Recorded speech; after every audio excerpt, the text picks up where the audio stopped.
we are going to be discussing how to crush multi-way pots. Y'all been asking me for a while to make a webinar discussing lots and lots of common multi-way scenarios. So we are going to go through a lot of common multi-way scenarios today. First things first, we're going to have a little refresher, a little summary, because these topics are very important in determining how to actually play multi-way pots. Understand that range advantage and nut advantage are still going to be heavy factors, main factors in determining how you should play these scenarios. And in multi-way pots, both range advantage and nut advantage are substantially reduced because there's more people who can randomly wake up with the nuts, right? So because they are reduced, the strategies that come from when you have a large range or large nut advantage in heads-up pots don't apply nearly as much. So you're going to find that in multi-way pots, you basically never bet 100% of the time, presuming you're trying to play good, strong GTO poker. Now, if your opponents are just going to drastically overfold, well, sure, I guess you can still bet frequently and small. But you cannot get away with betting every single time heads up. And there's actually a lot of spots where you should be checking with everything as a pre-flop raiser. You're also going to find that huge bet sizes, like the size of the pot, basically never occur. Okay? As a general adjustment in multi-way pots, assuming you're trying to play well, you're going to be checking way more often, and you're going to be using small continuation bet sizes for the most part. There are going to be some spots where you should use bigger sizes, but bigger sizes are going to be something like 60% pot, not pot size like you'll see sometimes in heads-up scenarios. Also realize that the minimum defense frequency and your equity realization overall will be reduced. So the minimum defense frequency is this idea that facing a bet of a particular size, you should defend with roughly a particular percentage of your range. But that number is now shared among all people in the pot, which means that whenever you are facing a bet, you actually get to fold a ton. Hands like an overcard and a backdoor flush draw that are pretty good heads up are now nowhere near good enough to continue in a multi-way pot. Also, your equity realization is going to go down, especially when you're not closing the action, because if someone bets and you call, well, now someone else can raise. Which means whenever you are in a scenario where there's players yet to act after you, after someone bets, you have to be really, really, really cautious. So general adjustments here are that you're going to defend significantly tighter facing aggression, and you're generally going to be overfolding, especially when you are not closing the action. Dougson says you've been using a larger bet size to get more folds. Well, you will get more folds, but you have to realize your opponents are supposed to be doing a lot of folding anyway. And also, whenever you are betting in a multi-way pot, you have to realize it's just a little bit more likely someone's going to wake up with the nuts. And if someone has the nuts, well, you want to lose as little as possible, right? A lot of people, myself included for a long time, bet too large on kind of coordinated boards in multi-way pots and bet too often in those scenarios. And that's probably a mistake if you are trying to play well. Also, hand strength and equity distribution are going to be changed a lot in multi-way pots. So hand strengths are typically downgraded in multi-way pots. Hands like top pair good kicker that are pretty good heads up become way worse in a multi-way pot, especially if you are not the last one to act on the flop or if you are facing a bet. You're going to find that continuing ranges are substantially tighter because you need more equity to stick around in the pot. That said, the idea of cleaning up equity gains merit in multi-way pots, especially when you are in position. So if you have a hand like a decent marginal made hand, so something like pocket tens on jack 8-6, if they checked you in a heads up pot, you would basically always check behind because your hand's almost always good, but you really don't want to get raised. In a multi-way pot, that becomes a hand you can bet for value/protection because if it checks through and you're against 3 or 4 players, they're all incredibly live to outdraw you, right? And if you put in a small bet and they'll fold out random overcards, that's going to be fantastic for you. Okay? So you're going to find another adjustment in multi-way pots is that your betting range is typically going to be a little bit more linear. And you're going to use way fewer no equity bluffs. So hands like random king high that you'll sporadically continuation bet in a heads up pot, you're not going to be doing that at all in a multi-way pot, or way less of it at least. One more slide of adjustments before we get to some hands. When you have the option to use aggression in a multi-way pot, when they check to you, or when someone bets and you want to raise, you're going to do that way less often in multi-way pots across the board. Also, you're going to use smaller bet sizes across the board, and you're going to construct your bets and raises in a much more linear manner compared to heads-up pots, where you're often going to be a little bit more polarized. Because the idea of getting protection is more valuable in a multi-way pot because your opponents are all drawing kind of live. Whereas in a heads-up pot, if your opponent's drawing to 3 outs, like you're fine letting them draw to 3 outs, especially if they will bluff logically. Next, when you're facing aggression, you're going to defend substantially, significantly, a whole lot more tightly, okay? And also you're going to be overfolding compared to when you're in a heads-up pot because the minimum defense frequency is shared, and especially when you're not closing the action, you have to be very, very tight, okay? Let's take a look at a hand. Then we're going to explain how you should play this from a game theory optimal point of view. We raise it up with kings, button calls, big blind calls, flop comes queen 3-2, and big blind checks. Take a second, think about it. What should we do here? Can you explain what betting in a linear manner means? A linear manner means you're betting with just your best hands. You're not betting so much with hands like junky draws, like backdoor flush draws with an overcard. So this is a spot where pretty much everyone bets. And you know what? You would be wrong from a GTO point of view. Can you believe that? Can you believe that this is not a bet? You have the literal queen or king and king on a queen 3-2 board. But if you think about our range and you compare it to our opponent's ranges, are we actually in very good shape? Well, our only nut hands in this scenario are aces, kings, queens, ace, queen, king, queen, maybe queen, jack. That's not even the nuts. So notice that we have a very, very tiny portion of our range that are effective nuts, right? And if you consider the button and the big blind, they all have 3s and 2s. Button's going to have ace, queen, and king, queen, so it's like we're even crushing them on those because they're going to have those hands. Big blind's going to have them sometimes as well, right? Big blind can have queen 3 suited, queen 2 suited, so we definitely don't have much of a nut advantage in this scenario at all. And hands like jacks aren't particularly loving betting in this scenario because notice jacks doesn't even necessarily need that much protection, right? Also, we're out of position against a player. When you're out of position against a player, you just have to check a whole lot more in general, okay? So, what is GTO in this scenario? Well, here's the GTO strategy. It's to check everything. Can you believe that we're supposed to check everything? Shocking, I know. When we do check, we're probably going to be putting in a check raise, by the way. But this is a spot where we want to be checking everything. Now, why do we need to be checking in this scenario? Well, we have this handy-dandy graph here for equity distribution. It's a little bit confusing over here on the side. To some extent, you can ignore these positions. The way it works is the first person to act, it calls a small blind. It's convoluted, I know. A lot of these multi-way tools don't have the best user interface. So small blind here is, ignore these hands as well. Small blind here is the big blind in this scenario. The big blind is us, and the button is the button. Okay, so in this scenario, the line in green, if you take a look at this portion of the range are the best possible hands, okay? So notice, these are our best possible hands. These are all of our worst possible hands. So the bottom of our range all have very low equity. The bottom of everybody's range is going to have low equity, and the top of everyone's range is usually going to have a lot of equity. But notice, the line in green, our range, is actually below the button's range in red, kind of across the board. The only time we're really in okay shape is like right here randomly in our range. This is probably going to have more like jacks and tens than they do or something like that. So this is a scenario where we don't really have much of an advantage. If you know from studying heads-up pots, when you're out of position and you do not have a range or a nut advantage, you don't get to bet all that often. And that's even more true in multi-way pots.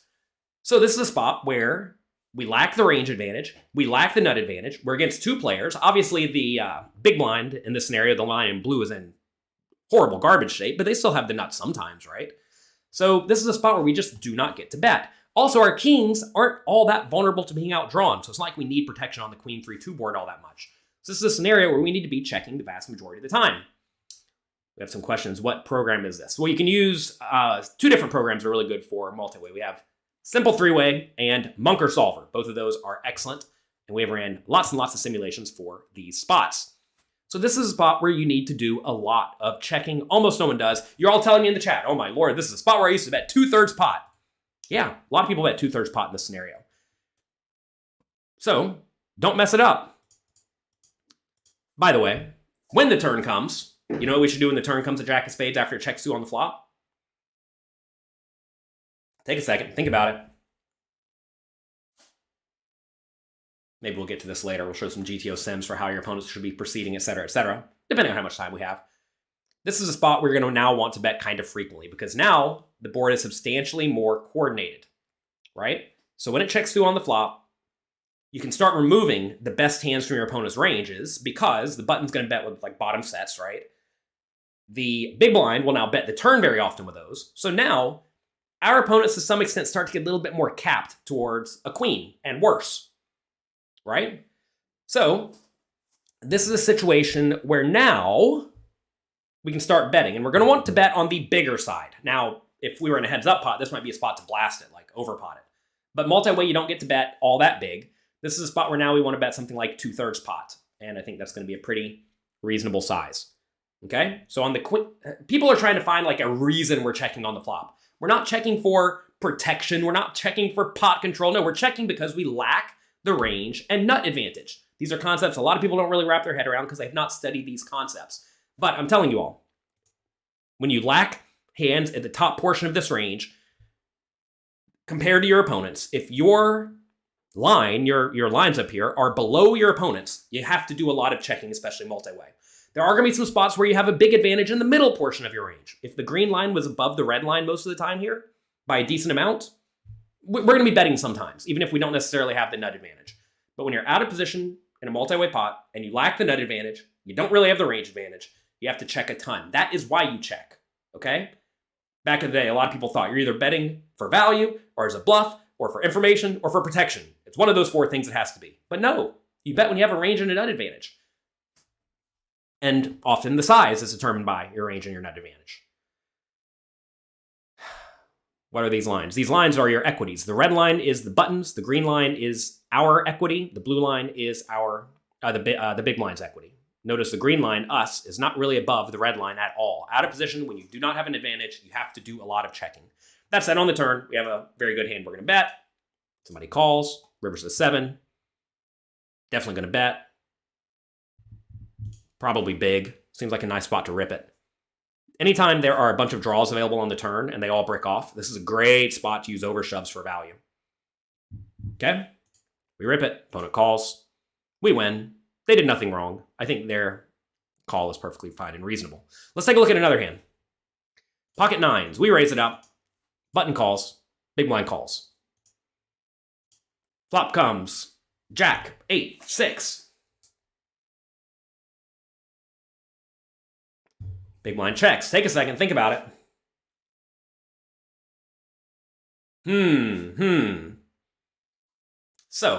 So, compared to the previous hand, this board is substantially more dynamic. Dynamic means this board is very likely to change on the later betting rounds.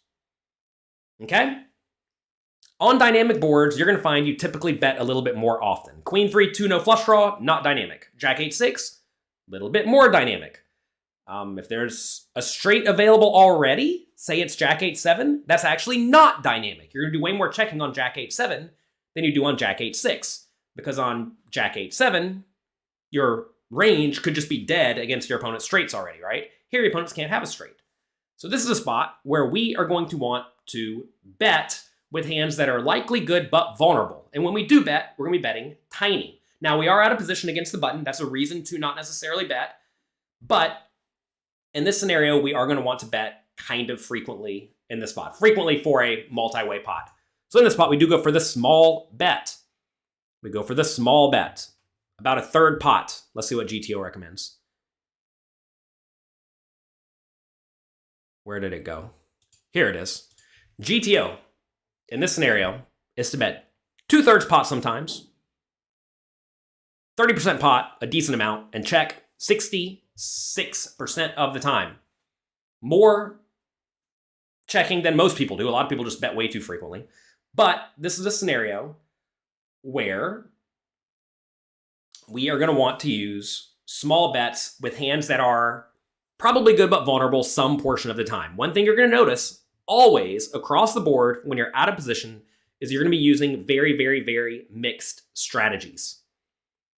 Okay? And the reason we're going to be using very, very, very mixed strategies is because we have to put in some check raises into our range, both for value and as bluffs, and we want to make sure that it's not very clear to the players in position what to do to some extent. You're going to find that out of position against anyone, you're always going to do a lot of mixed strategies where you're checking sometimes and betting sometimes with all hands. If you take a look at this, you can kind of see which hands prefer a big bet. Hands that prefer a big bet are aces and kings, hands that are almost always good but vulnerable. Ace jack and king jack, almost always good but vulnerable. And then some bluffs. What are bluffs on this board? Well, king queen. Looks like king queen with a backdoor flush draw really likes bluffing. Notice all of these hands without a backdoor flush draw don't really do much big betting. We see stuff like king 10 with a backdoor flush draw, king 9 with a backdoor flush draw. All these using a big betting some portion of the time. I will say that if you wanted to use one bet size here, I wouldn't hate it. Now look, this multi-way section is part of my advanced tournament course. And this is for people who really, really, really want to crush the games. If you want to simplify the strategy and bet a third pot with all of these, yeah, you're going to lose a little bit of EV, but who cares? It's going to be way, way, way better than just checking everything or betting everything big, right? Like this is a spot where you should realize, even on this kind of coordinated board, you're still going to be using small bets, but we are going to be betting in this spot. And notice that hands like 9s and 10s do go for these bets a decent chunk of the time. A hand like queens is going to be putting in a check raise because queens is almost always good, but vulnerable. So interesting scenario, right? Notice some people are saying that why is top set checking, but jack 8's betting every time? Well, top set is less vulnerable, right? Top set's way less vulnerable than hands like jack 8, right? Same thing for 8s and 6s. 8s and 6s are not vulnerable as well. And you can slot those into a check call or a check raising range. Yeah, we're using simple three-way and Munker solver. Notice here, again, the green line is us in this scenario. The red line is the button.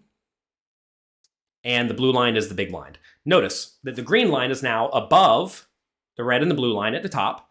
And also, it's basically above all the other lines by just a little bit for all of the decently high top portion of our range, right?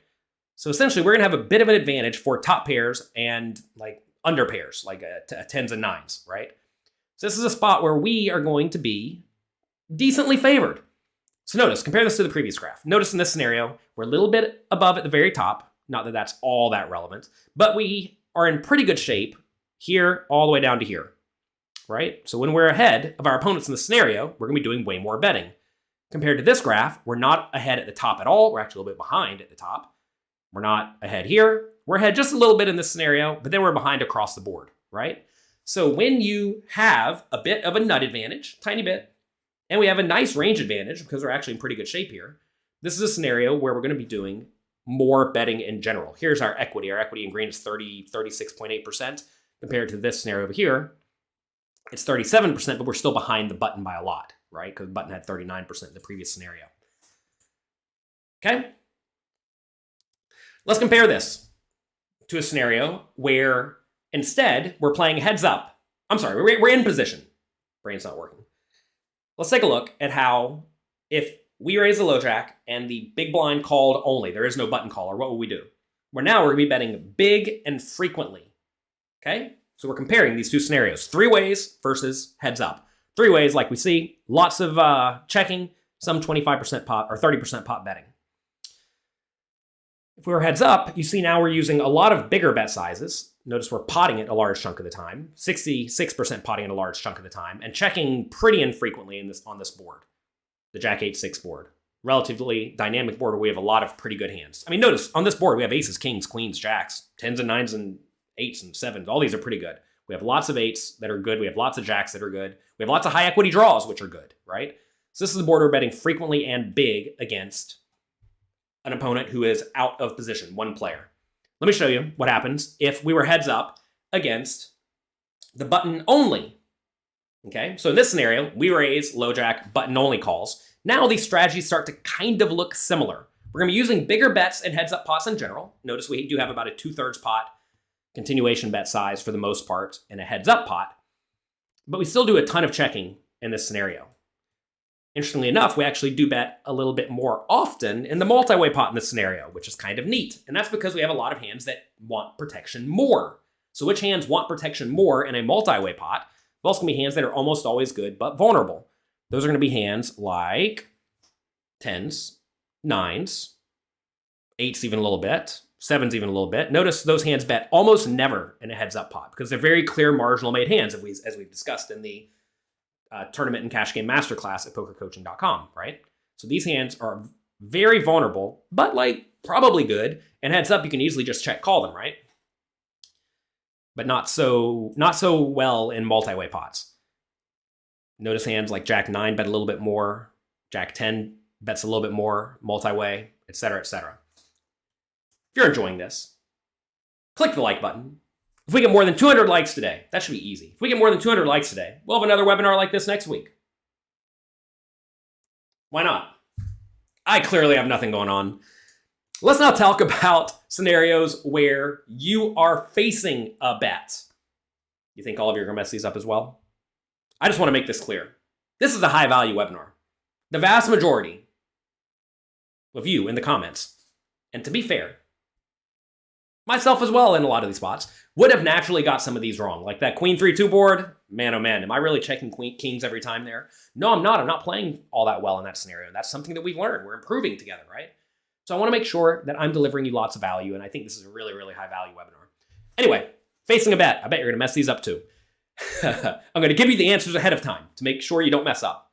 When you're facing a bet, you're going to want to defend significantly tighter. Probably way tighter than you're used to. And you're going to want to significantly overfold compared to the minimum defense frequency, especially when you are not closing the action. Okay?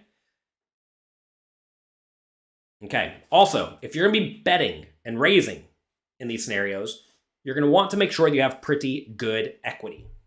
Okay? Let's take a look at a hand. Ace and queen. We raise the ace and queen. Two callers. Ace, king, 5. We check. Well, big blind checks. I can already tell you, this is a spot where you can probably mix it between betting and checking. We check this time. A lot of people think this is insane to check, but notice this hand's not actually all that vulnerable to being outdrawn. It's a little bit vulnerable. I'm sure we're supposed to bet this some portion of the time, but this is a scenario where we are going to bet. How do you know if the solver is right? Well, you run it until it's very, very, very, very, very close to 100% accurate. Are you presuming that the people who designed the solver messed it up? Yeah, it's essentially a calculator, right? So, I mean, if they can't do addition and multiplication and division, then I guess we have a problem. But solvers are calculators. All right. We face a small bet. This player should bet small. And big blind calls. Oh, boy. Oh, boy. What do we do? Take a second. Think about it. Max says, so here, we're either already dead or they're drawing super duper thin. That is correct. If you have studied heads up pots, what do you do when you're facing small bets in general? From out of position. None of you have gotten it correct yet. You should be way more inclined to raise. You should be way more inclined to raise when you're facing tiny bets from out of position, because by calling, you're giving your opponent in position, it's like great odds to proceed forward. This is a spot where we need to check raise. Now you might say, what's going to give you action if you check raise? Well, it depends on your opponent's strategies, right? If your opponents are playing well, they're going to have to call because you're going to be check raising with more than only the nuts. Think about other hands you want to be check raising from a logical point of view. This is something that I've messed up for a while. You are going to want to check raise as a bluff with the obvious draws. The obvious draws are gut shots, right? Like Jack 10, Queen 10, etc. Those are obvious. But we need to find more bluffs than that because we're going to be check raising our best aces and better. I can already tell you. Our best aces and better are going to be check raising a lot. We're also going to check raise with bottom pair. I don't check raise enough with bottom pair personally. You may ask, why in the world would you check raise with bottom pair? Well, because it has 5 pretty good outs. Notice in the scenario, if you do spike a 5 or whatever your kicker is, like 6-5 suited or 5-4 suited, it's almost always good. I mean, yeah, you run into ace X suited sometimes, but it's almost always good. So this is a spot where we definitely want to be raising with our best aces and bottom pairs and some gut shots. Okay, we're mixing it up across the board. Max has ace X with a flush draw. No. You do not want to check raise like ace 6 here, because when you get action, you're going to be in terrible shape. You got to realize, when you check raise ace 6 and get called, what do you think's calling you? Well, mostly good aces that crush you, right? So that's not the hands you want to be check raising. You want to be check calling the low ace X. So anyway, we raise. They both fold. Let's see what solver likes here. In this scenario, after we check the flop, our big blind checks the flop, we check, button bets 2, big blind calls. Here is our GTO strategy. Take a look at this. So notice ace queen is actually already missing from our range a lot, right? That's because we would have betted on the flop some portion of the time, like I alluded to. So I think that makes some sense. All right, take a look here. We're supposed to check raise roughly ace 10 and better. Ace 9 can get away with it. Ace 8 can get away with it for value. We're check raising ace 5, 2 pair. Ace 4 for some draws, maybe that's not so bad. Ace 2 for maybe some draws, all right, maybe not so bad. But notice like ace 6 with a flush draw, ace 7 with a flush draw, etc. are never check raising. So essentially we're check raising something like ace 10 or ace 9 straight up for value, not planning on folding the hand. Notice 6-5, when we have it, puts in the raise. I bet if we had the 5-4, should probably raise. Now, something else I want to point out to you. Against a small bet and a call, GTO folds king jack a decent chunk of the time. Can you imagine you're supposed to just dump king jack right here if your opponents are playing well?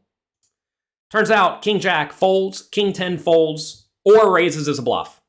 You're essentially raising with hands that are not good enough to call but have some equity, right? So notice queen 10 raises or calls, I think makes sense. Queen jack, jack 10. These hands all make logical sense to raise. Typically when you're raising your gut shots, you're raising your lowest gut shots. The lowest showdown value gut shots first.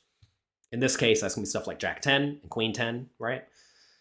So I think that makes sense, but the king jack and king 10, I think almost everybody sticks around with every time. Notice when we're sticking around here, we're mostly going to have backdoor flush draws. Notice king 9 and king 8 suited opt to put in raises some chunk of the time. Notice king 7 and king 6 call every time. You may say, why in the world would you call with king 6 but not king jack? Or not king 10? Well, king 6 is super duper live. If you spike a 6, it's almost always good. Whereas if king jack spikes a jack, you're not always good, right? You could easily be against ace jack. You could easily be against queen 10. So when you turn your out, it's not actually an out every time. Whereas when you turn a 6, it's almost always good. And when you turn a 7, it's almost always good. These are cards your opponents are pretty unlikely to have, right? So you'll notice that the weaker kickers are the ones that are continuing, which is very, very odd, right? But that is what you are supposed to do. Let's compare the flop strategy to low jack versus button, okay? Now, this is a very cool distinction. When the big blind calls in the middle, suddenly our raising frequency goes through the roof. Notice, multi-way, we actually raise 20% of the time. If we were heads up, out of position against the button, notice we're still going to check ace queen sometimes. We're going to raise the ace queen and the ace king and the ace jack a lot of the time, but we do a whole lot more calling in general.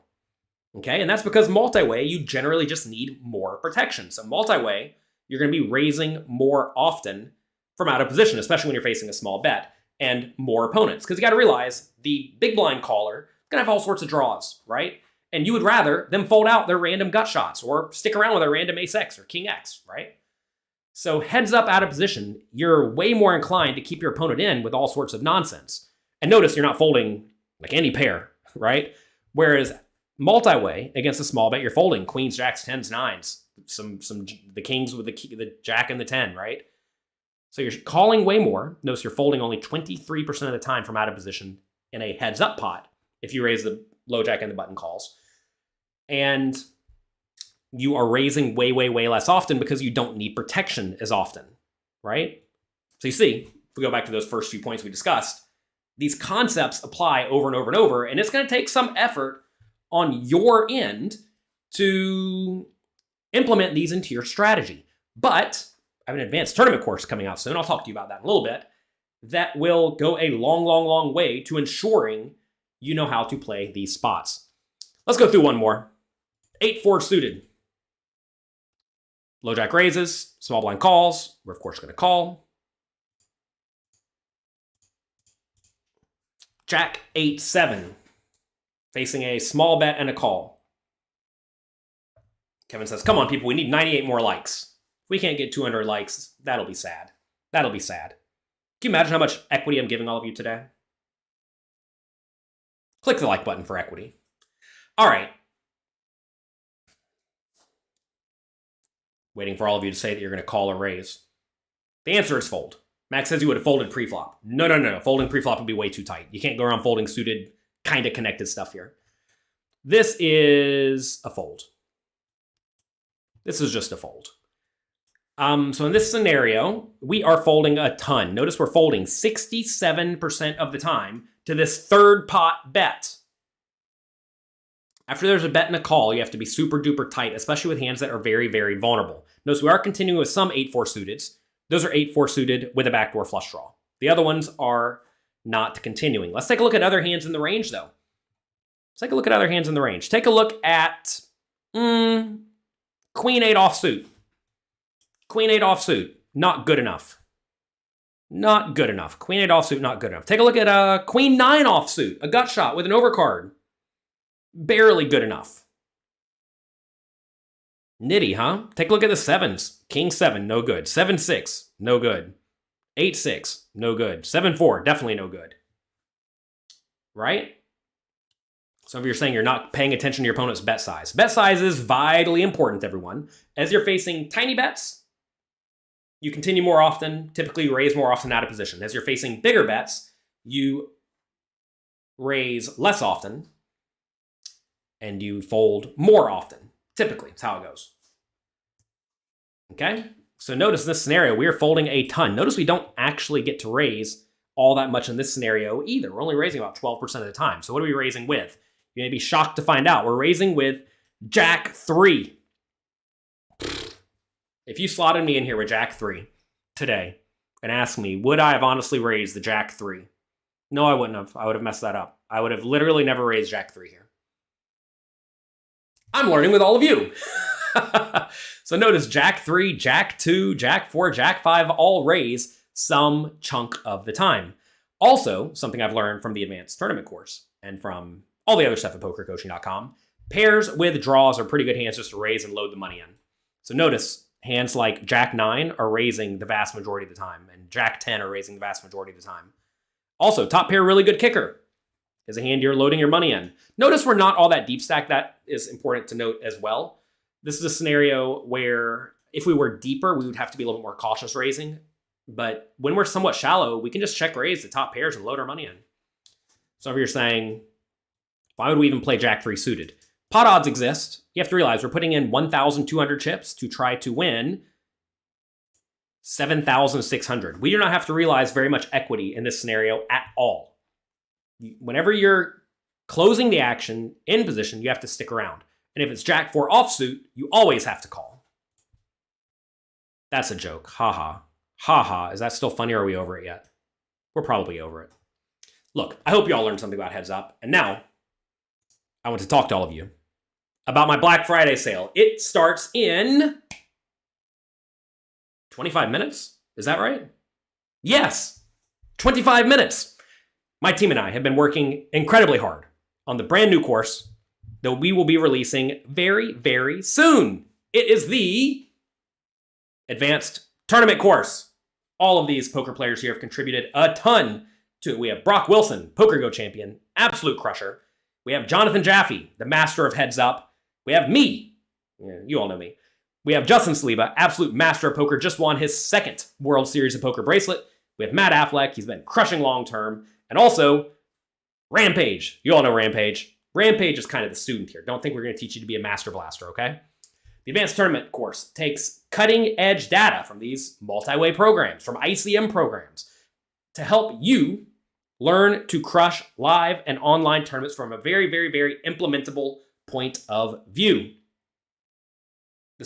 With brand new GTO concepts, you're going to learn how to play multi-way and deep stacked way better than most of your opponents, way better than I've seen most other training sites teaching it. We're also going to discuss how you go about thoroughly exploiting your opponents. I have a giant section on exploiting players based on the common things that they do wrong. For example, if your opponent continuation bets the flop too much, what do you do? How much do you actually adjust? A lot of people don't know. How do you actually adjust? There are some spots where you should be raising a whole lot more, and other spots where you should be calling a whole lot more. We're going to go through a bunch of common spots that you will inevitably encounter. We'll also discuss how to play where most of the money is made in poker tournaments. This is a mystery to most people. Almost no one in the world plays final tables very, very, very, very, very, very, very well. I'm pretty good at it, but some people are absolute crushers, and we have an ICM section and a heads up section from Brock Wilson, Justin Sliba, and Jonathan Jaffe that's going to blow your mind. I learned a ton in the process of it, and I'm very, very sure that you will too. We also have a section explaining how to use all of the top poker tools, and we give you some preset things that you can be using if you do decide to use these tools yourself to get you on the fast track to success. Also, we have over 1,000 brand new ICM adjusted charts for tournament final tables, and also heads up pre-flop charts, as well as, like I said, the Pio Solver starter pack, the post-flop GTO betting frequencies, and really, this is everything you need to become a tournament crusher. Here are all of the videos that I've contributed to this course. As you can see, we discuss introduction to or how to play with bet sizes that most people do not necessarily use. We're mainly discussing when you should be betting very, very tiny and when you should be betting very, very, very, very large. Okay? I also have a section on deep stacked adjustments because in the advanced or the tournament masterclass, I realized we discuss mostly playing 20 and 40 big blind tournament poker, as you usually will be, but sometimes you're deep. So we need to make sure you know how to play those spots well. I also have a big section on advanced exploits like we just discussed. Also, we have a large section on mastering multi-way pots. What we discussed today was a little tiny bit of it. And also, I go through all of the heads up charts we just added to pokercoaching.com where we discuss playing with a small ante like you'll play with online, a 12.5% big blind ante. Then I also discuss how to play with a big blind ante because those games are going to play very, very differently because if you're playing heads up with a 0.25 total ante, that's very different than if there's a one big blind ante. So make sure you check out those charts, especially if you ever are going to get heads up. Speaking of heads up, we have a gigantic section on mastering heads up play with Jonathan Jaffe, who is one of the biggest winners in online heads up tournaments. He still might be one of the biggest online winners in a heads up sit and goes ever. And Justin Sliba. These two players battled it out. They played against each other, and it was a lot of fun. It was a lot of fun to watch the master and, the new master battling it out. Also, we have a large section on how to use advanced poker studying tools with Matt Affleck. If you have been a poker coaching member for a while, you know that Matt Affleck every single week streams his study sessions. He streams what pros are doing for all of you. And he's going to go through and explain how to use ICMizer, Poker Tracker, Simple Three-Way, which is a heads-up three-way solving program, and Pio Solver. So make sure you check that out. Ben Affleck's a better actor, indeed. We also have an advanced ICM section. I learned a lot from this one. This is probably the section I learned the most from in the process of getting all this together because Brock Wilson and Justin Sliba are two of the biggest crushers in the world. They have all the sims. They know how to play these ICM adjusted spots as well as anybody else in the world. And they share it with all of you. We have access to tons of ICM charts now so that you will all not screw it up. So, the advanced tournament course, we normally charge $997 for it, which I actually think is a value. But you can get it for free. $0. Actually, not $0, because you have to be a Poker Coaching Premium member or you have to sign up during our Black Friday sale. And if you do that, you'll have free, unlimited access to the advanced tournament course for as long as you are a poker coaching member. So that is bonus number 1 for signing up to poker coaching. Don't forget, we have a ton more stuff at poker coaching as well. Bonus number 2, Justin Sliva, a few weeks ago, won a bracelet in a $10,000 buy-in online tournament. And he streamed the last 4 or so hours of it. Actually, didn't stream it, he recorded it for himself. And he's giving it to all of you. That's just included. Another bonus. Whenever Jonathan Jaffe and Justin Sliva played, they both played, and Justin recorded all of his play in real time. They went back and they reviewed most of the footage together and discussed those tricky scenarios that they played together. But you get Justin's thought process in real time, battling against one of the best heads-up players ever. We have another bonus. A while back, I had the Inner Circle, where I essentially coached players privately / semi-privately for over 240 hours, where I answered poker players' questions. They were of various skill levels. Some of them were, small stakes players just getting started. Some of them were very, very strong players. Some of them are pros, from the tournament circuit today. And we have all those videos that they've all let us use, and you get complete access to that entire library. If you're a premium member, do you have to sign up for anything new? No, it's just included. You just get it. That's the great thing about pokercoaching.com, is that as I continue adding content to the site, you just get it. Think of the value. You want to know some more value? I just finalized a deal yesterday to give all of you who sign up for the Black Friday sale, specifically if you sign up for the Black Friday sale, you get Poker Go for free for a year. You all know Poker Go. They stream all the best shows pertaining to poker. They do great work. I love their channel. A lot of people don't like paying for it. I don't mind. I'll pay it for everybody who signs up for the Black Friday sale today. Ready for the next bonus? It gets even better. Did you think it could get any better? If you're one of the first 30 people today to sign up for the Black Friday sale, we are giving away 30 private coaching sessions. 2 of them with Jonathan Jaffe, 4 of them with me. We're giving away 4 private coaching sessions, 4 1-hour coaching sessions. Also 4 with Aram Zobian, who is a new coach at pokercoaching.com. He has over $7 million in live tournament cashes. He's one of the biggest winners in the American online poker sites, and he's been absolutely crushing it. He actually got 6th in the main event a while back. He's a very, very strong, good, exploitative player who will put you in nasty spots. We're giving away 4 coaching sessions with him. You wish you wasn't already a member. If you're already a member, you can add on. You can add on. There you go. Only people who sign up for the Black Friday sale get the poker coaching, and only people who sign up for Black Friday sale get the fast action bonus if they're quick. Also, we're giving away 5 coaching sessions with Tristan Wade, Alex Fitzgerald, Lexi Gavin, and Matt Affleck. Private coaching sessions so that they can help you take your game to the next level quickly. I love private coaching because it lets players who have devoted their life to poker help you find whatever flaws you have in your game quickly and efficiently. Okay? If you have any questions about the membership that you already have, if you're a poker coaching member, send us an email at support@pokercoaching.com and we will take care of it. Okay?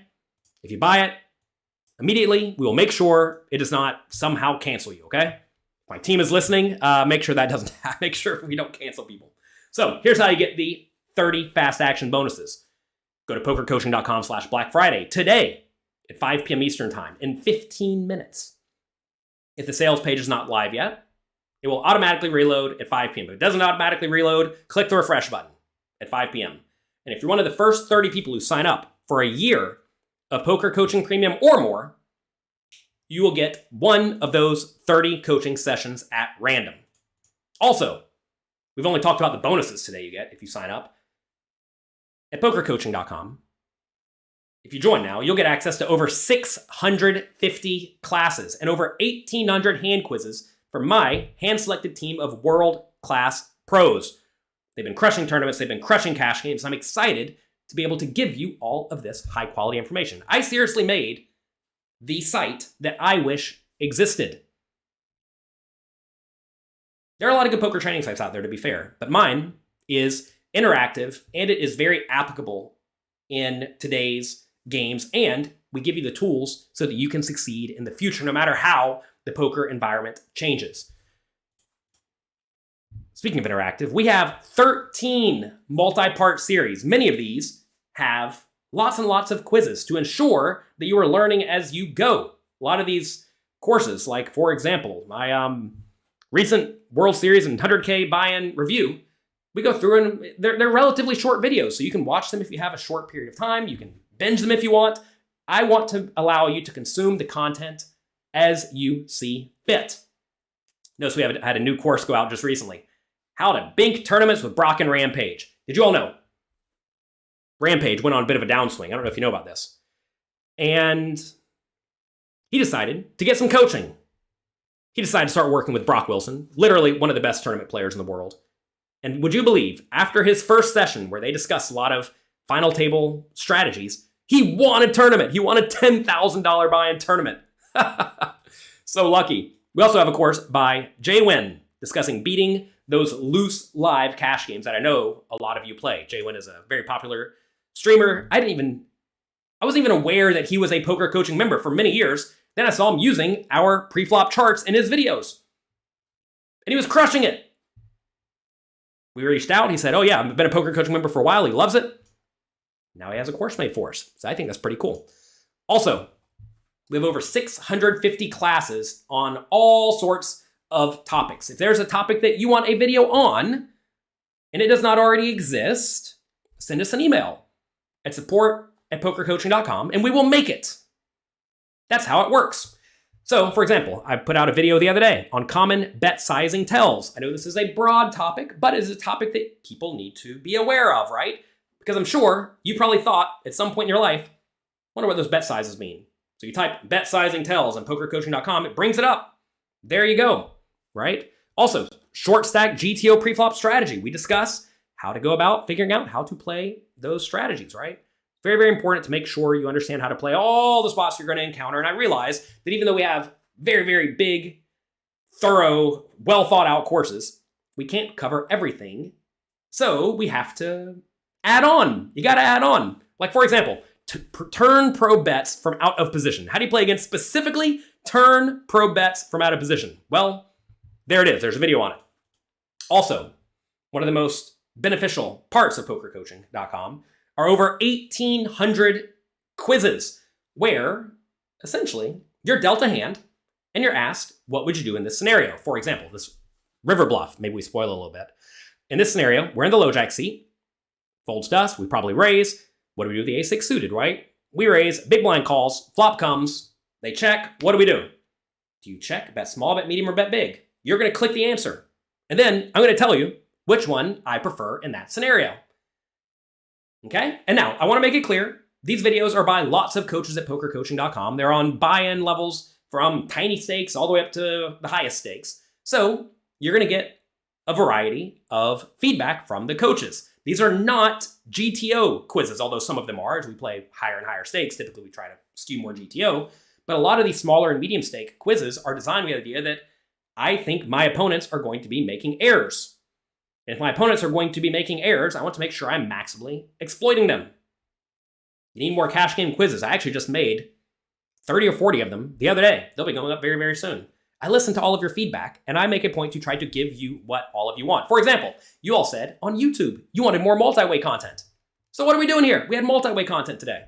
I literally tried to give you exactly what you asked for and also what I know that I want, right? I mean, if you look at a roster of coaches, a lot of these coaches are the players who I play against who give me trouble, who have been crushers for years. I mean, this guy here, Bert Stevens, was the literal #1 online tournament player in the world. And he shows up and he streams his sessions for many hours at a time. He guarantees a final table every single stream he does. And I think he's only disappointed us once. Out of many, many, many streams, he crushes it. He battles hard, he gets in there and he does it. So anyway, I've made the course that I want both for myself today and also the courses I wanted whenever I was getting started with poker, because I missed out on a lot of education that I can now give to all of you quickly and efficiently. So anyway, Our Black Friday sale goes live in about 9 minutes. Very, very soon. If you want to get in there, if you want to get one of those free coaching sessions, you're going to have to be fast, to be fair. Don't dilly-dally around. I think these are going to go pretty quickly. You have to sign up for a year or more of Poker Coaching Premium during the Black Friday sale. If you do that, you will get one of the 30 coaching sessions. If you're not fast, well, sorry, you're going to miss out. You got to go quickly. Do not forget, you're going to get all of these bonuses. You are going to get the advanced tournament course included. Just included with your Poker Coaching Premium membership. Obviously, by the way, you're not just buying these things. You're getting the entire site for as long as you stay a member. So you get the advanced tournament course. You also get the live stream play where Justin Sliba wins a $10,000 buy-in bracelet. Also, his live heads-up play against Jonathan Jaffe where they battle it out for like 4 or 5 hours. This is a lot of content. I watched it all. It's a lot of battling. Also, you get access to the 240 plus hour Inner Circle coaching library. I was there for all that too. Not gonna lie, that was a grind doing 240 hours of coaching with my poker coaching students, but it's fine. I was happy to do it and they all got a whole lot better. And if you sign up for the Black Friday sale right now, you get Poker Go for a year included. Think of the value. Black Friday sale goes live in 7 minutes. If any of you have any questions, feel free to type them in. The webinars are top tier, says Dean. Well, thank you. I appreciate it. If you're already a Poker Coaching member, definitely send us an email, support@pokercoaching.com. Unsolicited endorsement. You've been a premium member for 6 months. You're 100% certain it's improved your win rate. Well, that's exactly what we are going for. That is exactly what we're going for. Should you start with the cash game or tournament masterclass? Okay, if you are kind of new to poker, I presume a lot of you are not very new to poker, but we're going to start there because I know some people are kind of new to poker. If you're kind of new to poker, you should start with the fundamentals course. It's completely free. Go to pokercoaching.com/fundamentals. How about more micro stakes content? We have some micro stakes content. There are some coaches who make mostly micro stakes content. To be fair though, the cash game and tournament masterclasses are designed to help you crush stakes of all levels. So anyway, if you're kind of new to poker, get the free fundamentals course at pokercoaching.com/fundamentals. From there, ask yourself, am I mostly playing cash games or tournaments? I definitely recommend you specialize. A lot of players make the mistake of trying to play all sorts of games. On Saturday, they'll play a tournament. On Sunday, they'll play cash game. On Tuesdays, they'll play a sit and go. On Thursdays, they'll play Pot Limit Omaha. Not a good idea. If you do that, you're not going to get good at anything. It turns out being kind of good at a lot of games is a recipe for disaster in highly competitive environments like poker. You need to get very, very, very, very good at one specific thing, okay? So I would recommend you choose if you're gonna be playing mostly cash games or tournaments. Fortunately, the content in both of those will, to some extent, apply to both games, but there's gonna be some things in the tournament course that don't apply to cash games, and some things in the cash game course that don't apply to tournaments. For example, playing against straddles. Nobody straddles in tournaments, right? It's irrelevant. But a lot of the other stuff is gonna be quite relevant. And playing when there's payout implications, right? That doesn't matter in cash games. So the courses are structured the same, where we discuss things like pre-flop poker, post-flop poker, et cetera, et cetera. You can go to the pokercoaching.com site and see everything we have available for there, or available in those courses. But I would recommend you pick a game and stick to it. If you know that you only have like 2 hours a day to play poker, you should probably be playing tournaments. I'm sorry, it's the other thing around. You should probably be playing cash games. If you have 2 hours a day to play cash games. If you have all day Saturday and all day Sunday to play, well, maybe tournaments are for you, right? So you should pick a game and stick to it. I think that is very, very, very important. Find a game that you can beat, play it a lot, keep a proper bankroll, and then you will win. Also, if we get more than 200 likes today, we will be making another video that's highly educational, somewhat like this one, next week. Do you think you could ever do a show on how to change and play regards to rebuy tournaments? So re-entry / rebuy tournaments should not really impact your strategy all that much. A lot of people think that it should impact your strategy a lot, but it should not. Now, if you get relatively shallow stacked, perhaps you should gamble a little bit more because your stack's not worth very much money. If your opponents are very shallow stacked, maybe they'll be gambling a little bit more, which just basically means call off a little bit wider, right? But the players who go in there with the idea that I'm just going to be blasting my stack off to try to quadruple up, they're not going to make it because you have to realize, yeah, they're going to win the tournament more often, but they're buying in substantially more often, right? Every entry should be treated as an individual tournament. Simple as that. Now, certainly sometimes you will go broke early in a tournament, but you definitely should not have this idea that these games should play substantially different, because they should not play substantially different. Some players play them substantially differently, and you need to be aware of that, right? Like the maniacs are going to be maniacs. Some people towards the end of their entry period knit it up because they really, really, really do not want to, they don't want to go broke because they don't have to re-enter. Like, you look for things like that, like mental gymnastics that they put themselves through, and then you can try to exploit whatever they're doing wrong. But the games are not actually all that different because each buy-in is an individual buy-in.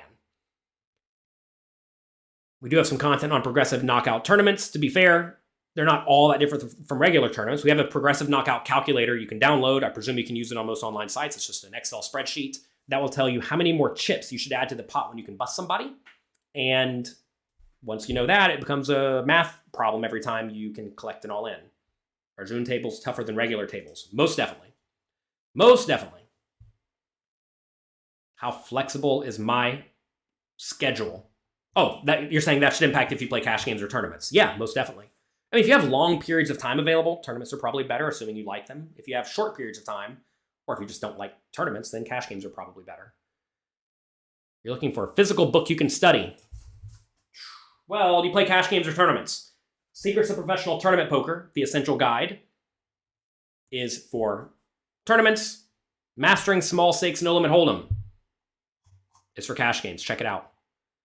Will we have spin and go preflop charts added to the app? Ooh, those are advanced. The problem is the preflop spin and go charts we have are not formatted correctly for our app currently because we did not make them.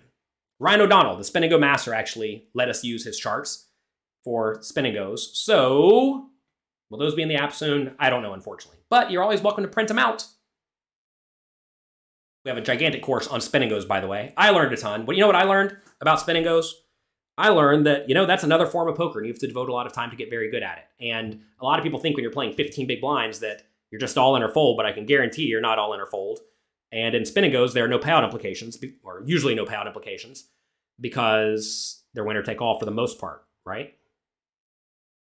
It's very, very, very, very important to note.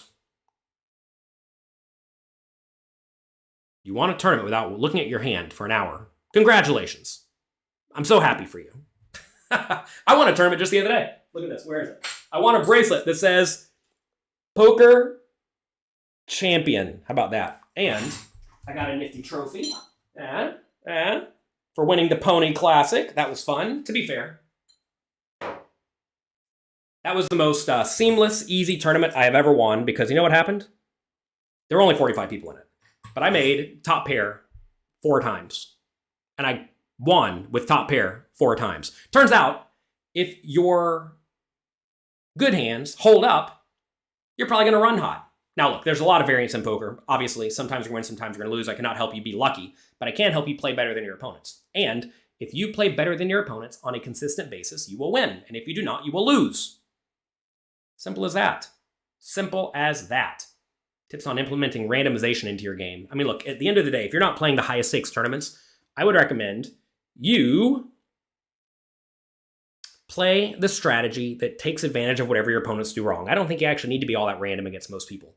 I know some people think that they should be varying it based on if the second timer is at a 7 or an 8 or a 9 or a 10. I mean, you can do it, but like at the end of the day, if you think your opponent's a little bit too loose, take the line that exploits the aggressive players. If you think your opponent's a little bit too tight, take advantage of the tighter players. Let's see if this is live. Please be working. Pokercoaching.com/Black Friday.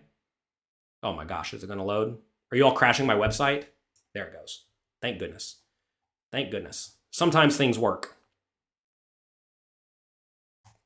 Someone asked how long the Black Friday sale goes. 12 days, apparently.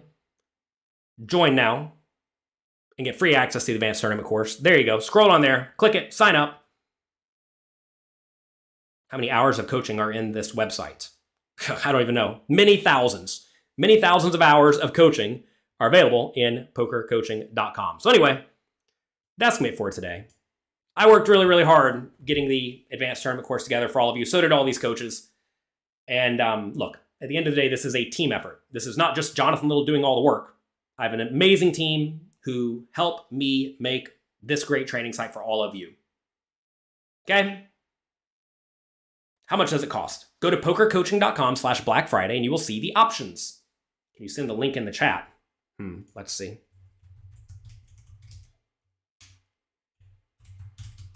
pokercoaching.com/Black Friday. There should maybe a link below. It's on the web. It's on the page literally right down there.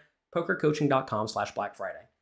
Some doodle said, you just locked in 3 years, hoping you got a free session. I would bet that if you signed up in the last 45 seconds, you probably got a free coaching session coming to you. We do have the fast action bonuses. They may be gone already for all I know. We, like I said, are giving away 2 hours of coaching with Jonathan Jaffe, private one-on-one coaching, 4 hours with me, 4 hours with Aram, 5 hours with Tristan Wade, 5 with Alex Fitzgerald, 5 with Lexi Gavin, and 5 with Matt Affleck. That's just going to go to 30 of you. You know, one of you, 30 different people get an hour each. There you go. My site is 10x better value than others, especially when they sell one course for $1,000 and call it a deal. I mean, look, I'm not going to discuss other people's business practices. Things are worth whatever people will pay for them. I know that whenever I first started playing poker, I did not have a ton of money. I was working at an airport, making $10 an hour. And I still bought every poker book on the market because I realized it was an amazing value.